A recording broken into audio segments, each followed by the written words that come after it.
Maka nama saya Dian Mariano Ganta, saya dari Rombel 303 Seni Rupa Rombel A.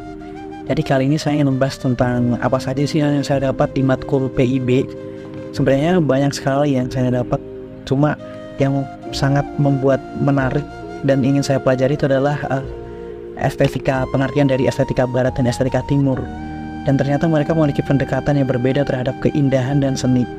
Dalam estetika barat, terdapat penekanan pada konsep keindahan yang bersifat objektif dan universal. Gagasan ini berkembang sejak zaman Yunani kuno dengan karya-karya filsuf seperti Plato dan Aristoteles yang membahas hubungan antara keindahan dan proporsi. Sementara itu, estetika timur cenderung lebih subjektif dan seringkali terkait dengan spiritualitas dan filosofi. Seni tradisional Asia seperti Tiongkok, Jepang, atau India sering mencerminkan konsep keindahan yang terkait dengan harmoni, kesederhanaan, dan keseimbangan yang dapat ditemukan dalam seni kaligrafi, lukisan landscape, dan seni rupa lainnya. Perbedaan ini mencerminkan pemahaman masyarakat barat dan timur terhadap seni dan keindahan yang terpengaruh oleh nilai-nilai budaya, filosofi, dan sejarah masing-masing wilayah. Saya juga belajar transformasi budaya. Saya mempelajari seperti dulu itu seniman berkarya atau membuat karya seni hanya karena disuruh atau perintah dari agama dan raja. Dan berbeda pada sekarang yang kayak seniman itu lebih bebas dalam berkarya seni.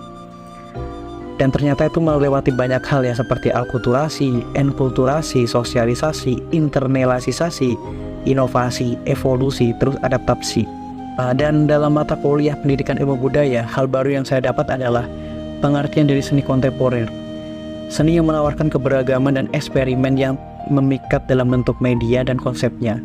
Tidak terikat pada tradisi, seni kontemporer menggambarkan dunia melalui instalasi, performa, dan seni konseptual seringkali memberikan pandangan unik seniman atau merespon isu-isu sosial. Keberaniannya dalam inovasi dan provokasi menjadikan seni kontemporer sebagai medan pemikiran yang dinamis dan menggugah, membuka pintu untuk eksplorasi yang menantang dan penuh inspirasi.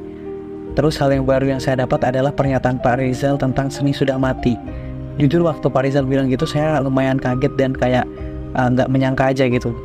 Dan ternyata yang dimaksud Pak Rizal itu seni zaman sekarang itu tidak ada yang original dan itu hanya tiruan dari seni rupa, seni dalam zaman dahulu.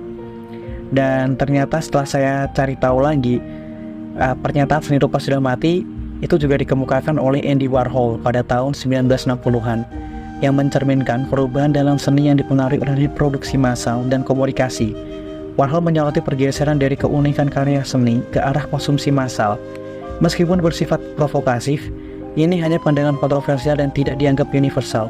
Banyak orang yang masih melihat seni sebagai medium yang hidup dan terus berkembang. Hal yang menantang waktu saya mempelajari materi kali ini adalah, atau materi PIB itu tentang bagaimana seni instalasi membedakan dirinya dari bentuk seni lainnya seperti lukisan dan patung. Dan setelah saya cari tahu lagi, ternyata seni instalasi membedakan dirinya dari seni lainnya seperti lukisan atau patung dengan melibatkan media ruang secara langsung.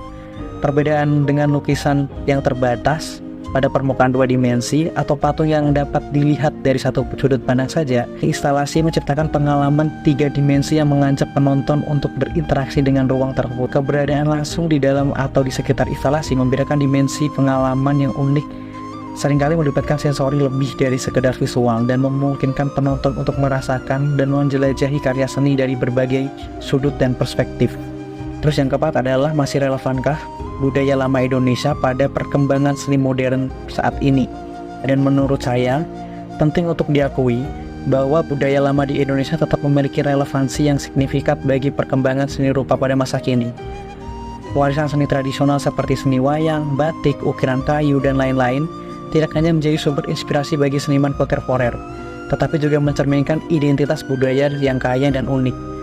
Penggalian kembali nilai-nilai tradisional dapat memberikan landasan yang kuat untuk inovasi dalam seni rupa modern. Banyak seniman yang menciptakan karya yang menggabungkan elemen-elemen tradisional dengan bentuk-bentuk ekspresi kontemporer, menciptakan dialog antara masa lalu dan masa kini. Oleh karena itu, memahami dan memelihara budaya lama di Indonesia bukan hanya sebagai warisan berharga, tetapi juga sebagai sumber daya kreatif untuk memberikan inspirasi dan makna bagi seni rupa pada masa kini. Sekian, saya Yogi Ahmadana Yuganta, terima kasih.